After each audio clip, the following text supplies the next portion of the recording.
আসসালামু আলাইকুম। এখন দেখবেন সংবাদ শিরোনাম। খালেদা জিয়ার শারীরিক অবস্থা অপরিবর্তিত, চিকিৎসকরা বললেই নেওয়া হবে বিদেশে। রাতভর হাসপাতালের বাইরে নেতাকর্মী শুভানুধ্যায়ীদের উদ্বিগ্ন আনাগোনা। অদৃশ্য সুতোয় আটকা তারেক রহমানের মায়ের কাছে ফেরা, শেষ সাক্ষাৎ না হলে নিষ্ঠুর ট্র্যাজেডি দেখবে দেশবাসী। বিশ্লেষকদের ধারণা জড়িত নিরাপত্তা হুমকি। বিএনপি চেয়ারপারসনের অসুস্থতার খবরে বিচলিত বগুড়াবাসী, সুস্থ হয়ে আবারও ফিরবেন শ্বশুরবাড়ি, এমনটাই প্রত্যাশা। শীত এলেও কমেনি ডেঙ্গুর প্রকোপ, বিভিন্ন হাসপাতালে ভর্তি ২,০০০-এর বেশি। জানুয়ারিতে কমতে পারে সংক্রমণ, বলছেন কীটতত্ত্ববিদরা। এতক্ষণ শুনছিলেন সংবাদ শিরোনাম, এখন দেখবেন বিস্তারিত। দেশের সেরা চিকিৎসা পাচ্ছেন বিএনপি চেয়ারপারসন। মেডিকেল বোর্ডের পরামর্শ এলেই খালেদা জিয়াকে নেওয়া হবে বিদেশে।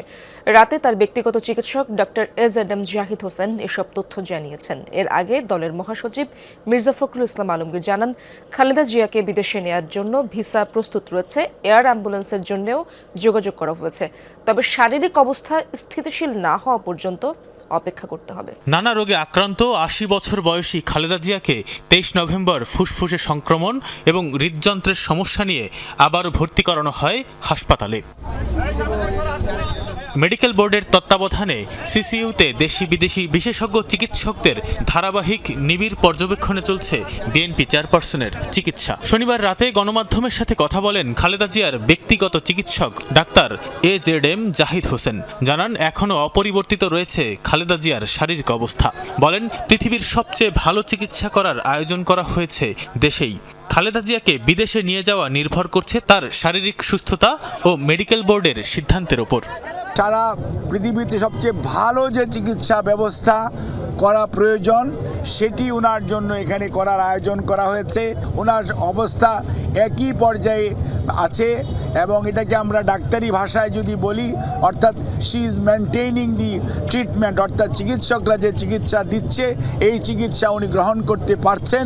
আর বিদেশ যাওয়ার বিষয়টি নির্ভর করছে সার্বিকভাবে শারীরিক সুস্থতা এবং মেডিকেল বোর্ডের সিদ্ধান্ত এবং সুপারিশের পরিপ্রেক্ষিতেই। ডাক্তার জাহিদ জানান, চিকিৎসকদের চিকিৎসা গ্রহণ করতে পারছেন খালেদা জিয়া। চিকিৎসার স্বার্থে সর্বোচ্চ সংযম প্রদর্শনের আহ্বান নেতাকর্মীদের প্রতি। চিকিৎসা কার্যক্রম সার্বক্ষণিকভাবে তদারক করছেন বাংলাদেশ জাতীয়তাবাদী দলের ভারপ্রাপ্ত চেয়ারম্যান জনাব তারেক রহমান। দলের সকল স্তরের নেতাকর্মী, সকল রাজনৈতিক দলের নেতাকর্মীদের প্রতি আমাদের একটাই অনুরোধ, সবাই চলুন আমরা দায়িত্বশীল আচরণ করি এবং রোগীর চিকিৎসার জন্য সর্বোৎকৃষ্ট যে সহযোগিতা প্রয়োজন সর্বোচ্চ সংযম এবং ধৈর্যের পরিচয় দেই। জটলা সৃষ্টিতে দলীয় নিষেধাজ্ঞা সত্ত্বেও মনকে আটকাতে পারছেন না বিএনপি নেতাকর্মীরা।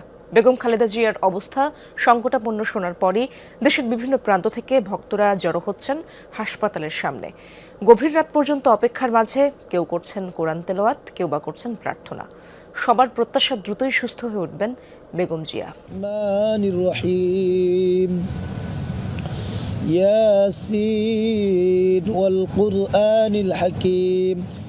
রাত ৩টা, সমগ্র রাজধানী ঘুমিয়ে পড়লেও ঘুম নেই এই ভক্তের। বেগম খালেদা জিয়ার সুস্থতার জন্য করে চলেছেন কুরআন তেলাওয়াত। সৃষ্টিকর্তার কাছে তার ফরিয়াদ, ফিরে আসুক প্রিয় নেত্রী। কোরআন শরীফ তেলাওয়াত করতেছি, দেশবাসীর কাছে দোয়া চাচ্ছি যে আল্লাহ তাআলা আমাদের নেত্রীকে যেন সুস্থ করে দেয়।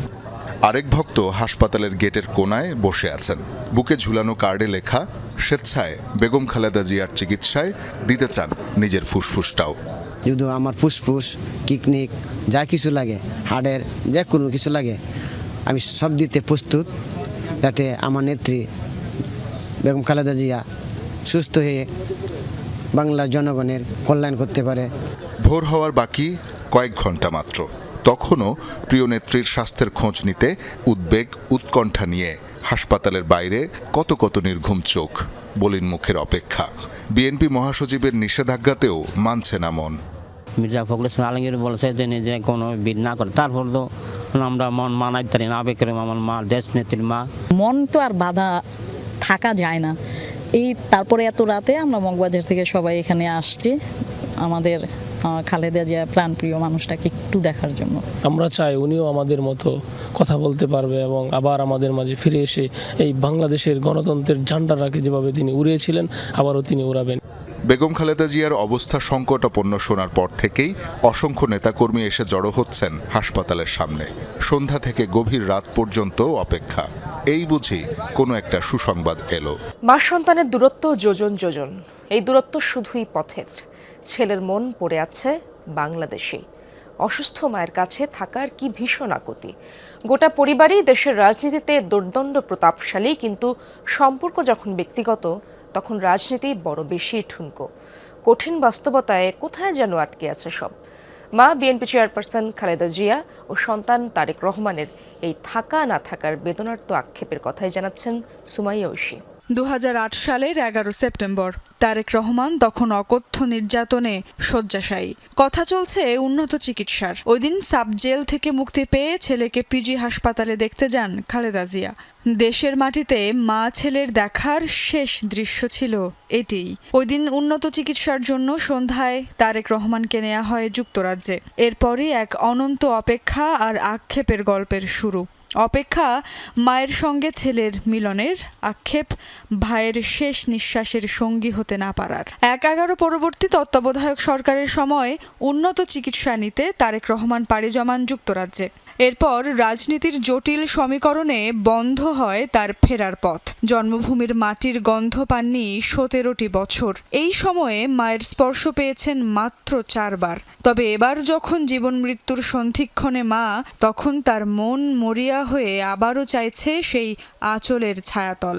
তবে এইক্ষণেও কোনো এক জটিল বজ্রআঁটুনিতে অনিশ্চিত মা ছেলের মিলন। তাই তো সেই আক্ষেপের কথা তিনি সরাসরি জানিয়েছেন শুভাকাঙ্ক্ষীদের। এমন সংকটকালে মায়ের স্নেহ স্পর্শ পাবার তীব্র আকাঙ্ক্ষা যে কোনো সন্তানের মতো আমারও রয়েছে।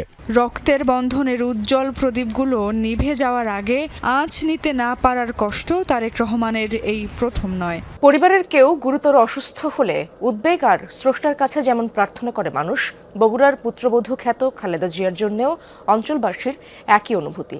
তাদের ভোটে নির্বাচিত খালেদা জিয়া দেশে 3 বার প্রধানমন্ত্রীর দায়িত্ব পালন করেছেন। গর্বের ব্যাটার বউয়ের এমন সংকটাপন্ন অবস্থায় পরিবারের মতোই সমব্যথী বগুড়াবাসী। শ্বশুরবাড়ি এবং নিজ নির্বাচনী এলাকা বগুড়ার সবখানে এখন বেগম জিয়ার সুস্থতা কামনায় চলছে আন্তরিক প্রার্থনা। শীত এলেও কমেনি ডেঙ্গুর প্রকোপ, থাকবে আরও 1 মাস। বর্তমানে দেশের বিভিন্ন হাসপাতালে ভর্তি 2000-এরও বেশি ডেঙ্গু রোগী। গত 1 সপ্তাহে মারাও গেছেন 21 জন। কীটতত্ত্ববিদরা বলছেন জানুয়ারিতে কমতে পারে এডিস মশাবাহিত এই রোগের প্রভাব। শীত নেমেছে দেশ জুড়েই, পড়ছে কুয়াশা। কোথাও কোথাও তাপমাত্রা 13 ডিগ্রির নিচে। এডিস মশার বংশ বিস্তারের জন্য 25 ডিগ্রির বেশি তাপমাত্রা উপযুক্ত। শীতের এই সময়ে এডিস মশার বংশ বিস্তার হওয়ার কথা নয়।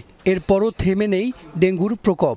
স্বাস্থ্য অধিদপ্তর বলছে গত 1 সপ্তাহে 4000-এর বেশি মানুষ ডেঙ্গু আক্রান্ত হয়ে হাসপাতালে ভর্তি হয়েছেন। রাজধানীর বাইরে এবার ডেঙ্গুর সবচেয়ে বেশি প্রকোপ ছিল বরগুনায়। এখন কিছুটা কমলেও জেলার বিভিন্ন হাসপাতালে চিকিৎসা নিচ্ছেন 39 জন। অনেক জেলাতেই এমন পরিস্থিতি। ডেঙ্গুর 30-40 বছরের একটা ধাক্কায় ঢুকছে, বিশেষত এই গ্রামাঞ্চলগুলো, এবং এটাতে মৃত্যুও বেশি হবে তুলনামূলকভাবে। অনেক লোক আক্রান্ত হবে এবং গরিব লোকরা আক্রান্ত হলে তারা সর্বশান্ত হয়ে যাবে, ক্যাটাস্ট্রফিক হেলথ এক্সপেন্ডিচার হবে।